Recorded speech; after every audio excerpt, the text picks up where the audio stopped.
selamat pagi. Senang berjumpa kembali di dalam devosi pada pagi hari ini. Tapi sebelum kita membaca dan merenungkan firman Tuhan, kita akan berdoa terlebih dahulu. Mari kita berdoa. Tuhan Allah Bapa kami dalam kerajaan surga, bersyukur kepadamu untuk pimpinan penyertaan Tuhan.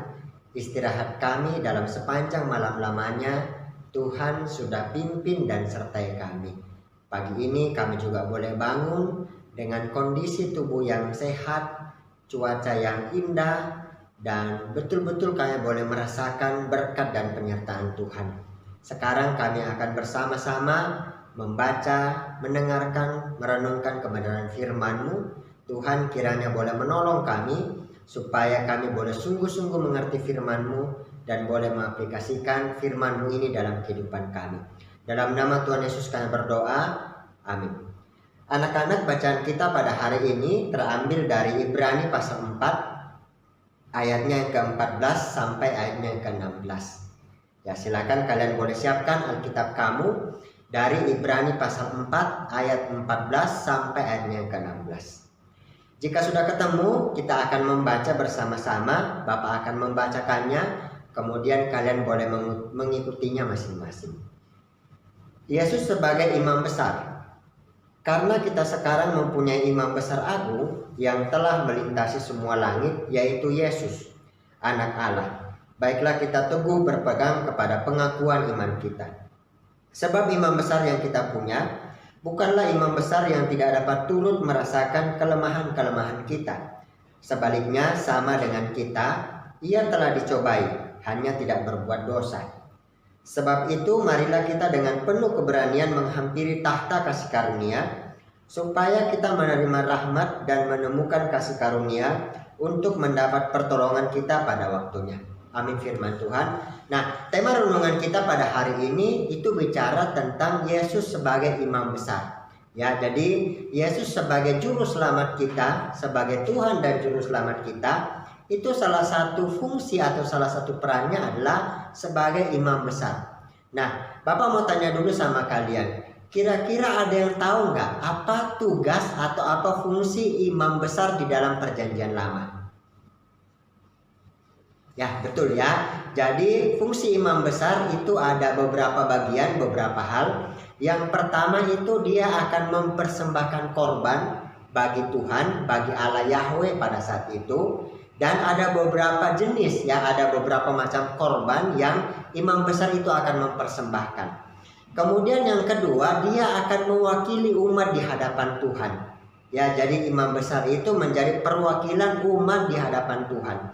Kemudian yang ketiga, imam besar itu akan mendoakan umat Israel di hadapan Allah. Ya, nah, tetapi di dalam perjanjian lama, kalau kalian semua tahu, imam besar itu adalah imam besar yang terbatas.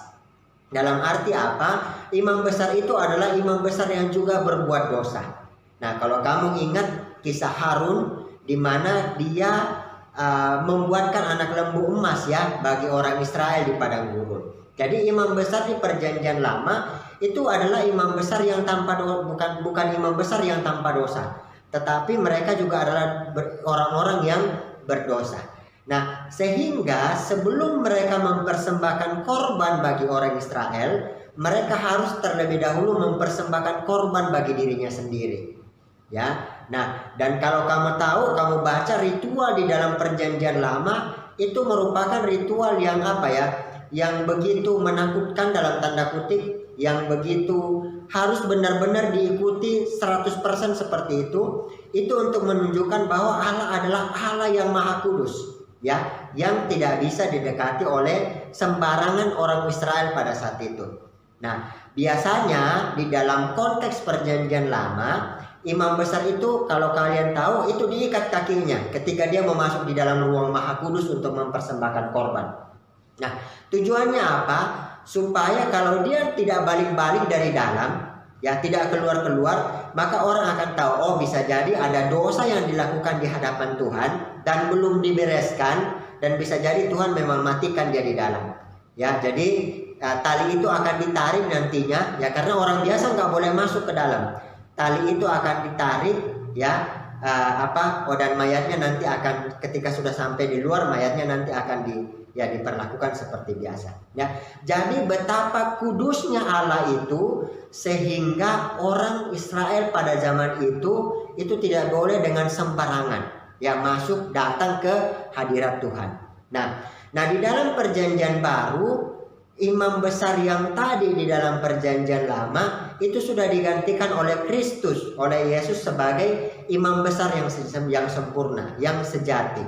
Nah, makanya kenapa kita sekarang boleh datang sama Tuhan berdoa kapan saja, tidak ada ritual tertentu ya kan. Kamu gak harus mandi dulu kan, mandi, cuci muka, cuci apa semua baru datang berdoa kan, enggak ya. Jadi datang sama Tuhan dengan bebas ya, dengan leluasa. Kapan saja kamu mau datang sama Tuhan, kamu boleh datang sama Tuhan ya. Tapi ironis sekali ya, justru di dalam bebas itu boleh kapan saja, justru banyak orang Kristen yang nggak suka doa ya. Dulu di zaman perjanjian lama, orang-orang Israel itu benar-benar mengadakan ritual ya. Di zaman perjanjian baru sudah bebas datang kepada Tuhan, tapi justru nggak suka berdoa. Nah itu ya. Jadi Kristus sebagai imam besar kita itu sudah melepaskan batas ya. Kita sudah boleh datang dengan bebas kepada Allah Bapa ya. Nah, dan di dalam Ibrani pasal 4 ini ada dua prinsip di mana Kristus sebagai imam besar. Yang pertama, Kristus sebagai imam besar yang transenden kalau dalam istilah teologi. Jadi dia adalah imam yang besar ya, yang luar biasa ya. Sampai di situ dikatakan di ayat 14, yang telah melintasi semua langit, yaitu Yesus anak Allah. Nah, sehingga respon kita terhadap imam yang besar ini maka pasti hormat ya, pasti tunduk ya. Nah, biasanya orang kalau mau ketemu dengan presiden atau kalau ketemu dengan wali kota, Bapak itu sering itu, kalau orang ketemu dengan wali kota biasanya walaupun dia lebih tua secara usia, dia biasanya akan jabat tangan dan cium tangan biasanya ya. Itu untuk manusia ya, yang kita anggap besar, yang kita anggap punya jabatan tinggi. Apalagi kita mau ketemu dengan Kristus, kita mau ketemu dengan Yesus yang adalah Allah, yang adalah imam besar yang sempurna ya. Maka kita datang dengan hormat ya, berdoa tidak sembarangan ya, tidak ketawa-ketawa ya. Bapak sering menemukan itu, kalau sudah nanggap lucu nih, ketawa nih ya. Atau bahkan teman-temannya mau berdoa, suka sekali bikin temannya ketawa sehingga temannya sambil berdoa sambil ketawa ya. Padahal itu sikap yang sangat tidak sopan, sikap yang sangat tidak sopan untuk orang datang berdoa sama Tuhan seperti itu.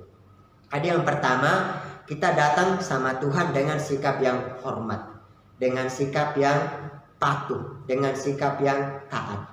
Kalau belum siap berdoa, mending tidak usah berdoa ya. Siapkan dulu hatimu, daripada kamu di tengah-tengah doa kamu ketawa ya, akhirnya juga nggak ada gunanya buat Bapak, menurut Bapak ya. Kemudian yang kedua, imam besar itu adalah imam besar yang turut mengerti kelemahan-kelemahan kita. Itu di dalam ayat yang ke-15. Ia turut merasakan kelemahan-kelemahan kita. Ia sama dengan kita, dicobai juga tetapi tidak berbuat dosa ya. Jadi setiap pergumulan kita, setiap masalah kita, Kristus tahu. Dan Kristus bukan hanya tahu, Kristus pernah mengalami ya. Salah seorang pendeta, salah seorang hamba Tuhan mengatakan begini, masalah terbesar, kesulitan terbesar yang dihadapi oleh manusia itu sudah dihadapi oleh Kristus. Tidak ada kesulitan yang lebih besar yang bisa kita hadapi daripada kesulitan yang dihadapi Kristus ya. Kristus pernah dikhianati oleh temannya Yudas Iskariot, orang yang sangat dia percaya, bahkan jadi bendahara. Yesus juga pernah disalah mengerti oleh keluarganya ya. Beberapa orang sering bilang dia kerasukan setan ya. Dia salah mengerti dengan orang banyak, oleh orang banyak.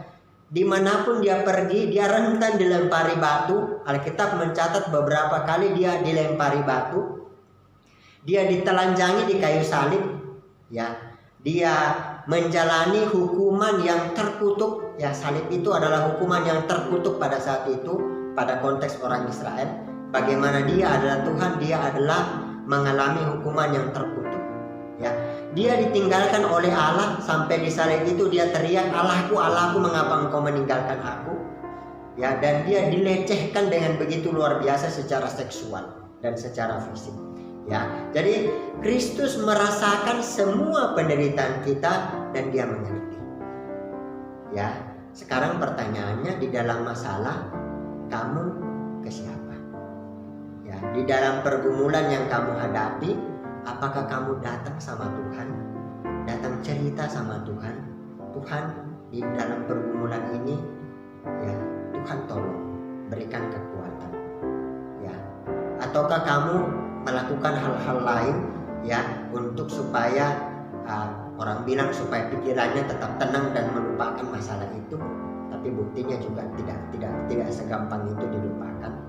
Ya, dan Kristus setia. Ya, Kristus akan mengerti setiap pergumulan kamu, setiap pergumulan kita, dan kita juga bisa terus bergantung sama Tuhan. Jadi dua fungsi, ya, Kristus sebagai imam yang besar yang harus kita hormati, tetapi sekaligus juga Kristus yang mengerti setiap pergumulan, setiap masalah kita, sehingga kita bisa datang sama Tuhan di dalam setiap masalah kita. Kita boleh cerita sama Tuhan. Ya, Tuhan mengerti setiap masalah kita dan Tuhan peduli. Ya, nah, pertanyaan refleksi yang bisa kamu renungkan bersama-sama pada pagi hari ini adalah bagaimana di dalam pergumulan kamu.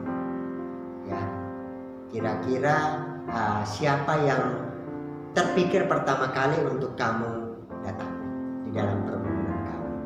Apakah Tuhan, ataukah mungkin orang terdekat kamu, keluarga kamu, guru kamu, atau mungkin teman kamu? Ya, coba pikirkan. Ya, dan Kristus ingat selalu siap sedia di dalam pergumulan kita, di dalam apapun yang kita hadapi. Kita belajar untuk boleh menggantungkan, menaruh harapan kita kepada Tuhan setiap saat. Mari kita berdoa. Tuhan Allah Bapa kami dalam kerajaan surga, kami sudah bersama-sama belajar dari kebenaran firman-Mu. Tuhan, kiranya boleh menolong kami supaya firman-Mu ini juga boleh kami terus aplikasikan dalam hidup kami. Bagaimana kami boleh datang sama Tuhan di dalam setiap pergumulan kami, dalam setiap apapun yang kami hadapi. Karena Kristus mengerti setiap pergumulan kami, setiap tantangan, setiap masalah yang kami hadapi. Tuhan, kami berdoa menyerahkan kegiatan hari kami hari ini ke dalam tangan-Mu. Tuhan, kiranya boleh pimpin dan sertai kami, menolong kami supaya apapun yang kami kerjakan, kami juga boleh mengerjakan dengan sebaik-baiknya demi kemuliaan Tuhan. Dalam nama Tuhan Yesus kami berdoa. Amin. Firman Tuhan hari ini, Tuhan Yesus memberkati kalian semua. Semangat belajar dan semangat beraktivitas hari ini. Tuhan memberkati.